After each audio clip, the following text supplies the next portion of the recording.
નમસ્કાર દોસ્તો, સ્વાગત છે આપ સર્વનું તમારી પોતાની YouTube channel ocean coaching classes પર।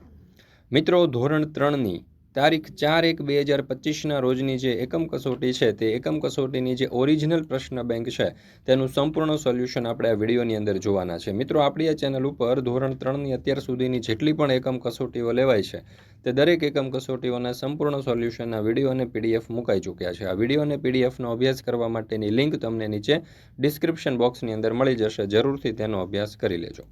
જોઈએ પ્રશ્ન નંબર 1। સાચો વિકલ્પ પસંદ કરી બોક્સમાં લખો। પહેલો સવાલ, ઇગ્લુ પ્રકારના ઘર તમને કયા વિસ્તારમાં જોવા મળશે? તો જવાબ આવશે વિકલ્પ બી, બર્ફીલા વિસ્તારમાં। બીજો સવાલ, નાવડીમાં બનાવેલા ઘરમાં ફરવા માટે તમારે ક્યાં જવું પડશે? તો જવાબ આવશે વિકલ્પ એ, શ્રીનગર। ત્રીજું, ભૂંગા પ્રકારના ઘર કયા વિસ્તારમાં જોવા મળે છે? તો જવાબ આવશે વિકલ્પ ડી, રણ। તમે બહુમાળી મકાનમાં 11મા માળે રહો છો તો ઘરે જવા માટે તમે શેનો ઉપયોગ કરશો? તો જવાબ આવશે વિકલ્પ ડી, લિફ્ટનો। બદામ અને ઇલાયચીથી બનેલું કાશ્મીરના લોકોનું ખાસ પીણું કયું છે? તો જવાબ આવશે વિકલ્પ એ, કાહવા। છઠ્ઠું, હોડીમાં બનાવેલ ઘરને શું કહે છે? તો જવાબ આવશે વિકલ્પ બી, શિકારા। સાતમો સવાલ, તંબુ બનાવવા માટે કઈ કઈ સામગ્રીની જરૂર પડશે? તો જવાબ આવશે વિકલ્પ બી, કપડું અથવા ખીલા।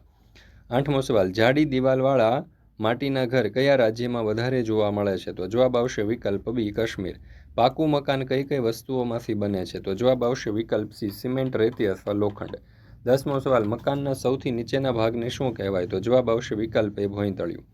11મો સવાલ, અસમમાં જ્યાં વધુ વરસાદ પડે છે ત્યાં લોકો ઘરમાં જવા માટે શેનો ઉપયોગ કરે છે? તો જવાબ આવશે વિકલ્પ ડી, લાકડાની સીડી। 12મો સવાલ, ચમેલીનું ઘર મનાલીમાં છે તો તે કયા વિસ્તારમાં રહેતી હશે? તો જવાબ આવશે વિકલ્પ બી, પર્વતીય। કયું પ્રાણી રણ પ્રદેશનું પ્રાણી છે? તો જવાબ આવશે વિકલ્પ સી, ઊંટ। દાલ સરોવર ક્યાં આવેલું છે? તો જવાબ આવશે વિકલ્પ એ, કાશ્મીર। ભારતના કયા રાજ્યમાં સૌથી વધુ વરસાદ પડે છે? તો જવાબ આવશે વિકલ્પ ડી, અસમ। મિત્રો, ધોરણ 3ની તારીખ 4/1/2025ના રોજની જે પર્યાવરણ વિષયની ઓરિજિનલ પ્રશ્ન બેંક છે તે ઓરિજિનલ પ્રશ્ન બેંકના સંપૂર્ણ સોલ્યુશનના વિડીયો અને પીડીએફ આપણી ચેનલ ઉપર મુકાઈ ચૂક્યા છે। આ વિડીયો અને પીડીએફનો અભ્યાસ કરવા માટેની લિંક તમને નીચે ડિસ્ક્રિપ્શન બોક્સની અંદર મળી જશે। જરૂરથી તેનો અભ્યાસ કરી લેજો। સાથે સાથે આપણા વોટ્સઅપ ગ્રુપમાં પણ જોડાઈ જજો, જેથી કરીને આવનારા તમામ વિડીયો અને પીડીએફની લિંક તમને વોટ્સઅપ પર પ્રાપ્ત થતી રહે। ચાલો, ત્યાર પછી આપણે જોઈએ પ્રશ્ન નંબર 2। કૌંસમાં આપેલ શબ્દનું વર્ગીકરણ કરો જેના કુલ 5 માર્ક્સ છે। પ્રાણી, તો પ્રાણીની અંદર આવશે ઈંડા અને મધ। વનસ્પતિમાં આવશે મકાઈ, પાલક અને ટામેટા। બીજું છે હળદર, દૂધ, બટાટા, માંસ અને માછલી, તો એમાં પ્રાણીઓમાં આવશે દૂધ, માંસ અને માછલી। વનસ્પતિમાં આવશે હળદર અને બટાટા। ત્યાર પછી છે જમીનની અંદર થતા શાકભાજીમાં મૂળા અને ગાજર। જમીનની બહાર થતા શાકભાજી તો દૂધી, ભીંડો અને ટામેટા। ત્યાર પછી છે પ્રશ્ન નંબર 3, જોડકા જોડો। એમાં રણ પ્રદેશનું ઘર, તો એમાં આવશે ભૂંગો। બરફવાળા પ્રદેશનું ઘર, તો એમાં આવશે ઇગ્લુ। હોડીમાં બનાવેલું ઘર, તો એમાં શિકારા।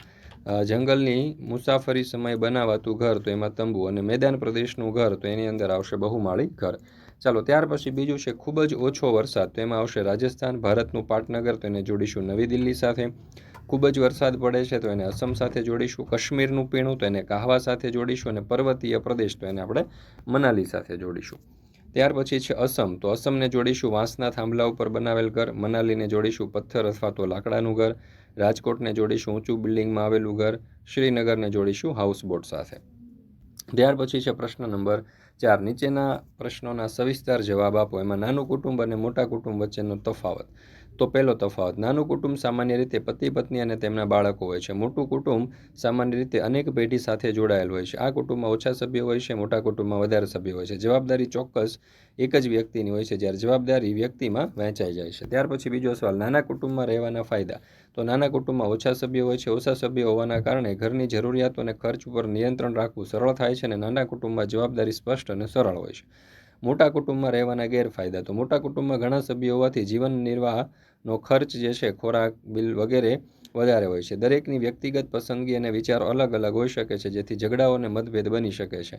મોટા કુટુંબમાં દરેક માટે પૂરતો સમય અને ધ્યાન આપવું મુશ્કેલ બની જાય। ત્યાર પછી છે પ્રશ્ન નંબર 4B। નીચેના પ્રશ્નોના ટૂંકમાં જવાબ આપો। પહેલો સવાલ, તમે ઘરના કયા કયા કામકાજમાં મદદ કરો છો? તો હું ઘરના નીચે મુજબના કામમાં મદદ કરું છું। ઘરની સાફ સફાઈ કરવી, વસ્તુઓની ગોઠવણ કરવી, મમ્મીને પાણી ભરવામાં મદદ કરવી, સોફા સેટની ગોઠવણી કરવી, ધોયેલા વાસણોને લૂછવા, પથારીમાં ચાદર પાથરવી વગેરે। તમારા માતા પિતાના કાર્યો જણાવો।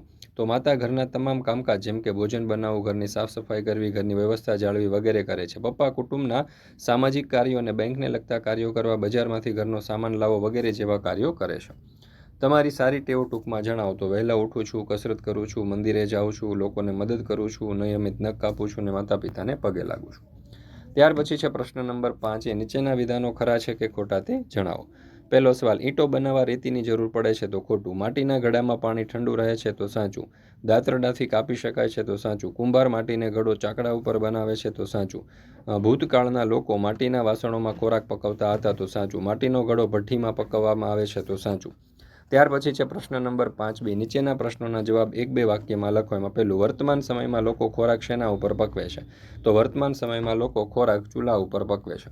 બીજું, ભૂતકાળના લોકો માટીના કયા કયા વાસણોનો ઉપયોગ કરતા હતા? તો ભૂતકાળના લોકો માટીના ઘડા, માટલા, કુંડા, હાંડલા, તાવડી, તવી અને કોડિયા વગેરેનો ઉપયોગ કરતા હતા. વર્તમાનમાં લોકો સ્ટીલના કયા કયા વાસણોનો ઉપયોગ કરે છે? તો વર્તમાનમાં લોકો સ્ટીલના વાસણો જેમ કે પાત્ર, થાળી, કપ, ચમચી, વાટકા, પ્યાલો, તપેલી વગેરેનો ઉપયોગ કરે છે. માટીના કોડિયા કોણ બનાવે છે? તો માટીના કોડિયા કુંભાર બનાવે છે. દાંતરડાનો ઉપયોગ લખો.